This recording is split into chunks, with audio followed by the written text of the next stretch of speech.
En este episodio vamos a hablar de cómo acompañar con respeto y tranquilidad procesos como el destete, la succión del pulgar o la retirada del chupete. Una de las cosas que considero que es importante intentar hacer, aunque no siempre se puede dependiendo de las circunstancias, es que sea lo más progresivo posible. Como madre, como mujer, les diría a esas madres que hagan lo que quieran porque las van a criticar. Hagan lo que hagan y escucharse más a ellas mismas y a lo que les apetece a sus bebés, que al final son los protagonistas. Vamos al turno del chupete. ¿Cuál dirías que es el momento ideal para retirarlo? Son muchos temazos hoy. A partir de 6 meses ya deberíamos ir haciendo una reducción progresiva del uso. Realmente el momento ideal de la retirada, en teoría, es... Hay un mito muy repetido y es que la lactancia materna produce caries.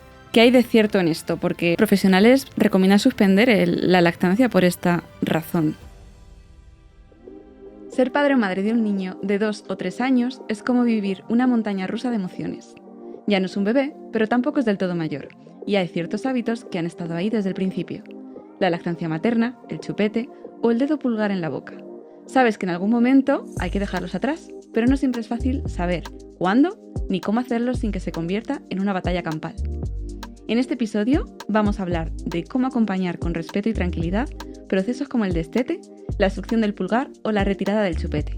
Hablaremos de señales que indican que ha llegado el momento, de estrategias suaves y realistas para dar el paso, sobre todo de por qué el chupete o la succión del pulgar, aunque parezcan inofensivos, pueden tener un impacto importante en el desarrollo de la boca del niño. Soy Beatriz Zurégano, odontóloga especializada en periodoncia, y estoy encantada de acompañarte un día más para hablar de la salud bucodental y retirada de hábitos en los niños. En boca de muchos, by Curaprox, el podcast para descubrir que tu salud empieza por tu boca. Para responder a estas preguntas y otras tantas, me acompaña hoy Cristina Domínguez. Ella es odontopediatra, especializada en odontología del bebé, asesora de lactancia y divulgadora en redes sociales con la cuenta conocida de Leibe Odontopediatra, donde desde hace años asesora a familias acerca de los hábitos de salud oral de sus bebés y sus niños pequeños. Encantada de tenerte aquí, Cristina. ¿Qué tal estás? Hola, Bea, muy bien. Muchas gracias por la invitación. Estoy encantada también de estar aquí.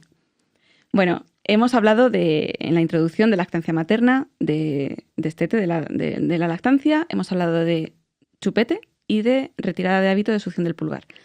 La lactancia como tal no es un hábito malo ni dañino, pero sí queríamos hablar un poquito acerca de ese momento que llega al final, ¿no? De cuando la madre decide hacer este destete. Entonces vamos a comenzar hablando un poquito acerca de este periodo. Cuando no queremos hacerlo, antes de hablar del destete como tal, y hay madres que se sienten un poquito forzadas por el entorno o, bueno, pues un poquito con presión externa por parte de la familia, por parte de profesionales sanitarios para dejar el pecho. ¿Tú qué dirías, bajo tu experiencia como odontopediatra, qué le dirías a estas familias que quieren seguir haciéndolo, pero la presión social a veces les dice otra cosa? Sí, prolongar la lactancia está un poquito estigmatizado a veces, ¿no? Yo como odontopediatra les diría que la OMS recomienda la lactancia materna como mínimo hasta los 2 años del bebé y luego a partir de ahí hasta que mamá y bebé quieran, porque realmente no hay un límite máximo, ¿no? Porque no se ha demostrado que tenga ningún tipo de inconveniente prolongarla. Y bueno, como madre, como mujer, como amiga de madres lactantes, les diría a esas madres que pues que hagan lo que quieran porque las van a criticar. Hagan lo que hagan y que intenten apagar un poquito el ruido externo y escucharse más a ellas mismas y a lo que les apetece a ellas y a sus bebés, que al final son los protagonistas. Muy bien. Una vez que han tomado la decisión de empezar el proceso de destete, ¿qué es lo importante que tienen que tener en cuenta las madres para poder hacerlo de forma respetuosa, no tanto para el bebé, sino también para ellas? Bueno, una de las cosas que considero que es importante intentar hacer, aunque no siempre se puede dependiendo de las circunstancias, es que sea lo más progresivo posible. Porque eso ayudará al bebé a poder tener tiempo de adaptarse y también a la madre a adaptarse a nivel emocional, pero luego también tenemos que tener en cuenta que a nivel de salud la madre, o sea, el pecho también lleva un proceso, ¿no? No se deberían hacer destetes bruscos, no es lo más aconsejable, porque puede haber problemas de mastitis y otros problemas. Entonces, que sea progresivo es una de las cosas que sería ideal que ocurriera. Luego también a mí siempre me gusta matizar que es respetuoso, ¿no? Porque muchas veces se dice que si el bebé llora no está siendo respetuoso, ¿no? Y al final también tiene que ser respetuoso con la madre. Una mamá que no quiere continuar la lactancia también, ¿no? Es cosa de dos, no solo de uno. Entonces no se trata de explicarle a un bebé de 2 años y razonar para que entienda y que no llore, porque eso no es complicado. No va a pasar. Entonces, se trata más bien de acompañar, ¿no? De acompañar, de irle dando otros recursos. Y tanto mamá como bebé tienen que encontrar esos recursos para gestionar las situaciones de otras maneras, no solo con el pecho, ¿no? Una buena idea, por ejemplo, es empezar haciendo ese destete nocturno, ¿no? Esas tomas nocturnas que a veces son las que más nos incomodan por el hecho de pues, interrumpir nuestro descanso, ¿no? Entonces, bueno, yo creo que es una buena opción, ¿no? Plantear primero un destete por la noche. Depende. Hay madres que prefieren plantear primero este destete nocturno por este motivo que tú comentas. Otras, sin embargo, consideran que es más difícil empezar por la noche y prefieren empezar por el día porque pueden distraer mejor. Realmente cada caso es un mundo y cada lactancia es diferente, entonces es muy personal esto. No hay que empezar ni por un sitio ni por el otro. Yo lo que sí digo es que realmente a partir de una edad, cuando la lactancia ya no es el alimento principal, sí que creo que es importante ir poniendo cierto orden, ciertos límites para que no llegue un momento en que esas madres están desesperadas, porque cuando llegan a la consulta una mamá de un niño de 2 años o de más o menos esta edad pidiendo ayúdame a destetar, es por un tema emocional más que otra cosa. Entonces es porque ha habido como una lactancia libre demanda y luego ya no saben cómo gestionarlo, ¿no? Entonces, en cuanto antes vayamos poniendo un poquito de límite, un poquito de orden, según cada persona, ¿no? Que una rutina. Sí, pues más fácil será. Es decir, lo importante es que haya diferentes recursos, que tanto mamá como bebé tengan diferentes recursos para gestionar, ¿no? Las situaciones y que la teta no lo sea todo, porque entonces llega un momento que cuando la mamá está un poco desesperada por la alta demanda y quiere destetar, no sabe cómo gestionar nada, ¿no? Y ahí es donde empieza la dificultad. Exacto. Hay un mito muy repetido, incluso hay profesionales que lo dicen, y es que la lactancia materna produce caries. Esto nos toca a ti y a mí como odontólogas. ¿Qué hay de cierto en esto? Porque a veces profesionales recomiendan suspender la lactancia por esta razón. ¿Qué nos puedes contar? Temazo. Sí, es un jardín muy... No, pero está claro, la respuesta está muy clara. La lactancia no causa caries. Además es algo natural, ¿no? No tendría sentido que la naturaleza hiciera algo que nos enfermara. Pero se dice, o sea, aunque la lactancia no causa caries porque la leche materna no tiene el potencial de bajar el pH hasta el punto en que se puede desmineralizar el diente, sí que es verdad que aunque tiene factores protectores contra la caries también porque favorece la microbiota oral, etcétera, el hecho de que un bebé tenga lactancia materna tampoco lo hace inmune a la caries. ¿Por qué se dice tanto esto de que la lactancia causa caries? Porque tristemente vemos muchos bebés lactantes con caries. Y es verdad que en algunas ocasiones la lactancia podría ser un pequeño factor de riesgo más, aparte de todos los demás factores. Pero la caries es multifactorial, como tú bien sabes, ¿no? Exacto. Y las familias necesitan saber que la caries nunca tiene un solo factor de riesgo. Nunca. Y menos uno como la leche materna. Entonces no tendría sentido indicar un destete para tratar caries cuando la caries hemos dicho que es multifactorial. Hay que buscar el resto de factores de riesgo que están afectando a este bebé, nutrición, hábitos de cepillado y todo. Cosas que no están surtiendo efecto. Respiración, todo. Exactamente. Muy bien, hay incluso gente que dice, vale, muy bien, continúa la lactancia, pero necesito que cepilles al niño cada vez que haga una toma. Esto, danos un enfoque realista para estas familias que ven que el bebé a lo mejor se ha quedado dormido al pecho y no nos apetece despertarlo a nadie, evidentemente. No, yo creo que cualquier madre lactante sabe que esto es inviable. Totalmente. No es necesario, además, porque realmente si controlamos los factores de riesgo, como hablábamos antes, y damos las indicaciones personalizadas para cada persona, ¿no? Para cada paciente, en este caso el bebé, podemos prevenir perfectamente la caries sin necesidad de estar cepillando después de cada toma, porque además los bebés pequeños generalmente hacen bastantes snacks también a lo largo del día y no estamos cepillándoles cada vez que toman un trozo de pan. ¿Por qué no hacemos eso? ¿Por qué no indicamos cepillarles cada vez que toman un trozo de pan por el día y sí indicamos cepillarles cada vez que toman leche? No tiene mucho sentido. Entonces, no, realmente hay que hacer un buen cepillado, mínimo 2 veces al día y, bueno, con ciertas indicaciones sin necesidad de hacer eso, ¿no? Es inviable. Muy bien, vamos al turno del chupete. Una herramienta pues que, bueno, a veces se coloca a los niños en muchas ocasiones. ¿Cuál dirías que es el momento ideal para retirarlo? Son muchos temazos hoy. Mira, Para la retirada completa más adelante, pero realmente a partir de 6 meses aproximadamente ya deberíamos ir haciendo una reducción progresiva del uso. Y realmente el momento ideal de la retirada, en teoría, es cuando aparecen las primeras muelitas de leche, que en algunos niños aparecen a los 15 meses. O sea, que a los 15 o 18 meses sería una buena edad para retirar. Hacia la erupción de las muelas, porque a veces hay familias que no dan lactancia materna, que deciden hacer lactancia artificial, que necesitamos esa herramienta, porque el niño tiene que hacer esa succión. Entonces hay familias que hasta los 6 meses necesitan usar este dispositivo y luego a partir de aquí lo vamos retirando. Muy bien. Respecto a los niños a los que les hemos puesto el chupete, en cierto modo como una muletilla para cualquier cosa, ¿no? Que al final llega un momento donde abren la boca para pedir lo que sea y ya, ¡pum!, chupete. ¿Es lo mismo dormirse con el chupete, hacer este tipo de comportamientos, que solo utilizarlo cuando realmente es necesario? Claro, en cuanto más tiempo está ese chupete en la boca, más va a afectar negativamente a la mordida.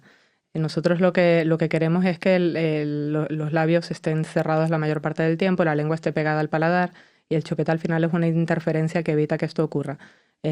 Cuanto más tiempo está el chupete en la boca, más interferencia, menos tiempo está esa lengua en el paladar. Entonces no es lo mismo un niño que todo el día tiene el chupete en la boca en muchos momentos del día que un niño que lo use puntualmente solo para dormir. Lo ideal cuando hablaba de esta reducción progresiva es que llegue un momento que ya por el día no se use, que solo para dormir, y así poquito a poco lo vamos retirando. Muy bien. Y respecto a estos efectos que comentas, ¿cuáles serían los efectos que produce tener un chupete en la boca a nivel oral? O sea, ¿hay algo que los padres puedan ver y decir, oye, ¿me estoy pasando? Bueno, a nivel oral, ahora lo voy a explicar. También hay otros efectos que quiero mencionar, el de las otitis. Por También hay supuesto. más riesgo de otitis, ¿no? Que es algo que seguramente es muy desconocido. Y otros riesgos, pero me alargaría mucho. Pero bueno, a nivel de boca está demostrado, ¿no? Los efectos que tiene en la mordida. Al final, una mala mordida, o sea, una mala colocación de los dientes es la consecuencia de unos huesos que no han crecido bien. Y unos huesos no crecen bien si las funciones, o sea, si la boca y la cara no funciona bien. Es decir, si no hay buena respiración, si no hay buena masticación, o si hay una succión en una tetina artificial que es muy diferente a una succión de un pecho. Con lo cual, las dos mordidas más típicas de mala mordida que se observan con los chupetes son... bueno, primero quiero explicar cómo es una mordida normal, ¿no? Los dientes de arriba cubren a los de abajo un poquito como si fuera la tapa de una caja, ¿no? Vale. Por fuera, ¿no? Los dientes de arriba por fuera de los de abajo. Cuando tenemos un chupete, claro, como hay está ocupando un espacio entre los dientes de arriba y los de abajo, Vale. puede haber mordidas abiertas, que son estas mordidas donde los dientes de arriba no llegan a cerrar sobre los de abajo y se ve como este hueco donde a veces se mete la lengua por ahí. Entonces, claro, esto a veces es como lo más evidente porque es los dientes de delante. A veces cuando retiramos el chupete pronto, esta mordida tiende a cerrarse solita, lo vemos muchas veces. Y el otro tipo de mala mordida bastante habitual son las mordidas cruzadas, que es cuando muerden los dientes por dentro. Sobre todo para los chupetes es las muelas de atrás. Esto no es tan evidente para los padres, no se suelen dar cuenta hasta que no se los dice un dentista, pero básicamente si las muelas de arriba están mordiendo por dentro de las de abajo, esto es una mordida cruzada. Esto no se arregla solo, siempre hay que intervenir en el dentista y esto nos cambia completamente la manera de masticar y todo, entonces es una boca que va a crecer mal, con lo cual cuanto antes se pueda intervenir, mejor. Justo, y a veces justificamos esto con, no, yo es que tenía la boca así, yo es que llevaba ortodoncia, yo es que por genética, claro, mi marido, mi mujer tienen la boca así, y mi hijo también la va a tener así, pero hay muchos factores ambientales que están influyendo en el desarrollo de esa boca, aunque haya un componente genético. ¿Qué consejos le darías a las familias que están pensando en retirar el chupete? Bueno, primero que no es una cosa que hacemos vía libre de chupete y luego tenemos 15 días para retirarlo por completo, sino que... Parece así, ¿no? Que viene Semana Santa o que viene Navidad, venga, voy a aprovechar que estoy en casa para retirarlo. Sí. A ver, lo ideal es que se vaya haciendo de forma más progresiva, pero sí que es verdad que a veces llega un momento que estos niños ya se alarga un poquito el tema y los padres ya dicen, mira, esto hay que quitarlo ya, ¿no? Entonces, bueno, lo primero que yo siempre digo es, desde el principio, siempre que se pueda, que el chupete no esté disponible para el niño. O sea, es lo de no ofrecer, no negar. Lo escondemos, no está disponible, porque a veces ellos por aburrimiento lo cogen y se lo ponen. Y si ¿El no lo chupete ven, o los 5 o 6 que se tengan en casa? Porque a veces se tienen como, no sé, una cantidad ingente de sí. chupetes. Entonces, intentar que no esté disponible. Vale. No ofrecer, no negar. Cuando el niño lo pide, intentamos distraer siempre que se pueda. Para el momento del sueño esto es más difícil, por eso siempre el momento del sueño suele ir al final. Intentar distraer. Intentar usarlo SOS cuando realmente tengamos una cosa que gestionar que no podemos gestionar de otra manera. Por ejemplo, yo si voy conduciendo y yo sola el coche y el bebé lo tengo atrás llorando, pues evidentemente le voy a dar un chupete porque si no voy a ir nerviosa y bueno, es hasta peligroso. Pero en momentos que realmente sea necesario.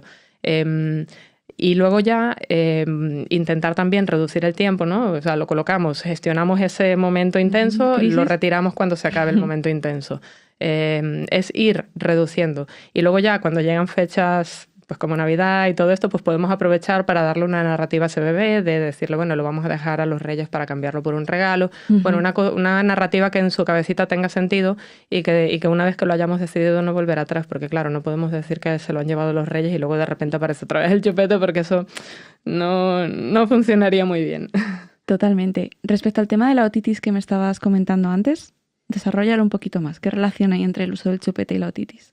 Bueno, al succionar del chupete hay unos cambios. Yo no soy otorrino, no me quiero meter aquí en temas que no son mi especialidad, pero hay unos cambios en la manera en cómo se airea el oído. Vale. Entonces, al no airearse bien, es más, cuando succionamos mucho el chupete no se airea igual de bien, porque no se utilizan los mismos músculos. Vale. Entonces, al no usarse los mismos músculos, no se airea bien un tubito que hay dentro del oído. Y si este tubito se llena más de moco cuando el niño está acatarrado y no se puede drenar por esa falta de aire pasando, se acumula y entonces es esto cuando se causan estos dolores, estas infecciones de otitis. De otitis. Qué interesante, yo no lo conocía. Bueno, pasando ahora a la sección del pulgar. Bueno, te voy a hacer una pregunta antes. Se me ha ocurrido sobre la marcha. ¿Esas familias que cortan el chupete y que lo ofrecen cortado? ¿Qué dirías? ¿Qué opinas? Que depende de cómo lo hagas. Yo soy, como expliqué antes, lo de la narrativa, ¿no? Lo que decía de la narrativa. No es lo mismo que de repente un día le cortas el chupete y se lo dejas ahí, el niño mira el chupete y dice, ¿qué ha pasado? Que, pues, mira, ayer mismo teníamos una niña que la madre ya estaba desesperada y no sabía qué hacer. Y yo le estuve dando unas pautas y me dice, no, mira, yo creo que esto tiene que ser radical. Claro, yo luego no voy a estar en su casa, yo lo voy a hacer como buenamente pueda. Y le dije, mira, lo que puedes hacer es, ahora que has venido al dentista, yo le explicamos a la niña, es que ahora tiene unos dientes muy fuertes. Y claro, a veces pasa, y le digo, a mi hijo le pasó, ¿no? Que como tenía unos dientes muy fuertes, pues sin querer a veces se rompe el chupete. Y vamos explicando esto, ¿no? Y entonces un día, si le pegamos el cortecito, pues por lo menos es algo que ya hemos ido hablando antes y en su cabeza tiene sentido. Esto es lo que me refiero con la narrativa. Sí. Puede ser más respetuoso o menos respetuoso dependiendo de cómo acompañemos y cómo hagamos esa narrativa. Esto no quiere decir que el bebé no vaya a llorar, ¿no? Pero no es lo mismo que te encuentres algo así de repente sin entender por qué, que sea algo que tiene más sentido, aunque a ti esto te ponga triste, ¿no? Porque esto no quiere decir que el niño no se ponga triste porque ha perdido su chupete. Muy interesante todo lo que has dicho, Cristina. Pasando ahora a la succión del pulgar, ¿cuándo es el momento en el que nos tendríamos que preocupar de que el niño esté chupándose el dedo? Porque al principio, hacia los 3-4 meses, los niños se llevan los dedos a la boca, hay familias que los quitan y es como, no, si es que hay que hacer esa exploración del medio a través de la boca y demás, pero ¿cuándo aparece este hábito de succión? ¿Ante qué? Bueno, primero no es lo mismo llevarse dedos a la boca que succionar un dedo en plan succión afectiva. Muchas veces son niños que nunca quisieron chupete o son niños que tuvieron una lactancia a demanda y por lo que sea dejó de ser a demanda, entonces necesitan como esa succión afectiva. O sea, hay sustituir directamente un pecho por... Sí, porque la mamá vuelve al trabajo por los motivos que sean. Cuando un niño es pequeño no nos importa, entre comillas, que se chupe el dedo. El problema es cuando se prolonga este hábito, ¿no? ¿Y qué es lo que pasa con el dedo? Que está siempre disponible. ¿Qué decía yo antes del chupete? Que no esté disponible escondérselo. No podemos cortar la mano, evidentemente. El dedo está siempre disponible, por eso es más difícil. Yo diría que a partir de los 6 meses, cuando el niño ya tiene más movimiento, que ya gatea, etcétera, intentar distraer todo lo posible, intentar sustituir por pecho. Sí que podemos hacer cosas para intentar que esto no se establezca tanto. Es verdad que hay bebés que lo dejan por sí solos, pero mi experiencia es que muchos no. Y cuando me dicen, ¿a partir de cuándo te lo tengo que consultar? a partir de cuando a ti te preocupe y cuanto antes, porque a un niño menos de 1 año no vamos a retirar un dedo porque necesitan esa succión afectiva. Pero en un niño más mayor, sí, en niños de 18 meses lo trabajo muchas veces. No hay que esperar a que tenga 7 años y lo entienda y que tenga la mordida ya totalmente deformada. Cuanto antes mejor. Vale, porque comparando un uso de chupete prolongado y un pulgar, ¿qué produciría más malformaciones? Entiendo que el pulgar, ¿no? Por la forma del... Quizá el pulgar, por la fuerza que puede ocurrir, por la disponibilidad, porque está siempre disponible y por eso, porque suele ser más difícil de retirar. No es que no se pueda, se puede retirar de forma respetuosa. Yo trabajo mucho esto con las familias y al final son cambios de rutinas, cambios de hacer ciertas cosas y se puede, no hay que esperar, porque ambos pueden deformar y el dedo también deforma bastante. No, y de hecho hay adultos que todavía siguen haciendo ese hábito ya más mayores y no se lo han podido retirar. Además de odontopediatras especializados como tú en este tipo de odontología del bebé, de hábitos y demás, ¿qué te parece la sinergia entre odontopediatría y logopedia para tratar conjuntamente todas estas patologías de las que hemos estado hablando, estas valoraciones pues, con otorrino? ¿Qué especialidades son con las que a ti te gusta trabajar?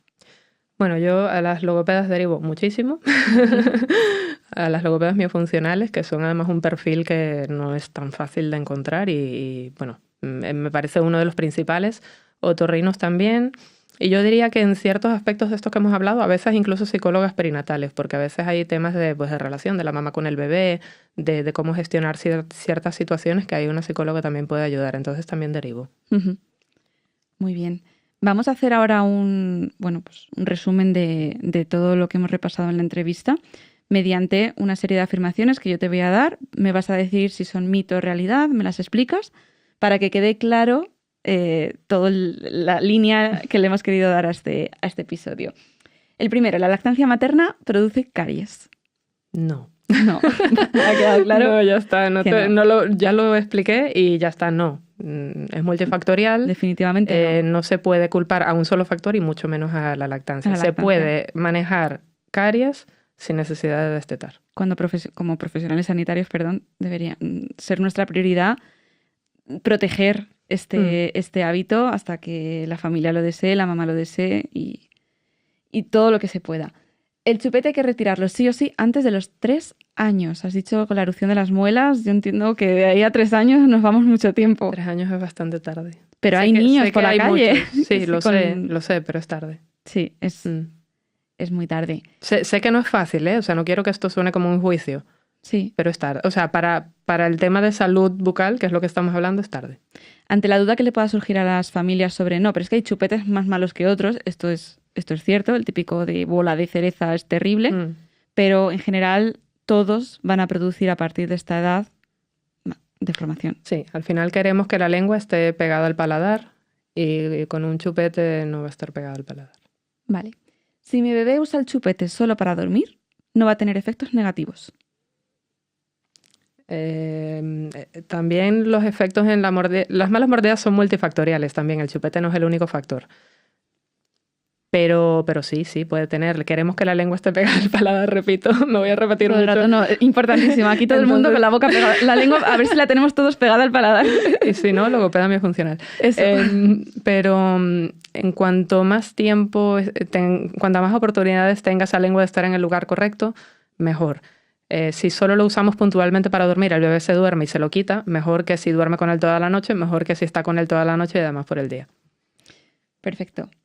Si mi hijo se chupa el dedo, ya se le pasará solo con el tiempo. Si mi hijo ¿qué edad? Es la pregunta, ¿no? Algunos bebés lo dejan por sí solos, pero mi experiencia por la cantidad de consultas que tengo sobre este tema es que no. Hay incluso guantes que se llegan a diseñar, ¿no? Para evitar que el niño tenga acceso a ese pulgar. Y yo vi, por ejemplo, en un curso que decían, se compraba un guante para la mano derecha y el niño cogía y lo hacía con la mano. Al final el niño acababa con guantes o aprende a quitárselo. En las dos manos. O aprende a quitarse el guante. Que... Sí, bueno, no me parece muy respetuoso eso. Yo utilizo otros métodos. Bueno, ¿se podría usar el chupete como un método de transición para que deje de chuparse el dedo? En niños que entiendo que ya tienen este hábito de chupete. Depende de la edad. En un niño mayor ya de más de 1 año, no. Yo no lo recomendaría. En un niño pequeño de pocos meses, a lo mejor sí. Podría Sobre ser todo menos de 6 meses, sí, es una estrategia que a veces no lo aceptan. Pero si lo aceptan, sí que puede ser una manera de tener un poquito más de control, Ujú. como decía antes, ¿no? Y de poder tú darlo, quitarlo, ¿no? Y que no esté siempre disponible. Muy bien. Y por último, si el chupete no se quita antes de los 3 años, es muy probable que el niño en el futuro deba llevar ortodoncia. Bueno, no hay una edad de corte, porque como es multifactorial, los problemas de mordida dependen de más factores. No hay una edad de corte, pero en cuanto más tiempo se lleve el chupete, más papeletas estamos comprando para tener problemas de mordida y necesitar tratamientos de ortodoncia. También es verdad que hoy en día somos cada vez más preventivos y intervenimos cada vez antes para redirigir el crecimiento de esa boca y prevenir Es lo que no nos decían a nosotras, ¿no? Ya cuando hagas todo el recambio ya empezamos a mover dientes. Ahora intentamos acompañar ese crecimiento a pesar de que a veces hay un problema instaurado, pero 2, 3, 4 años podemos hacer grandes cambios para que en el futuro pues todo esto que nos dicen, no, es que tu boca tiene memoria, no ocurra. Bueno, Cristina, ahora me gustaría que nos contaras una anécdota, un momento divertido, sorprendente que hayas tenido en la consulta y que quieras traer aquí al episodio y compartirlo. Pues mira, una mamá el otro día me decía que en casa, en su casa yo estoy muy presente, porque es que Cristina dice que hay que cepillar así, es que Cristina dice que hay que poner la pasta así, es que...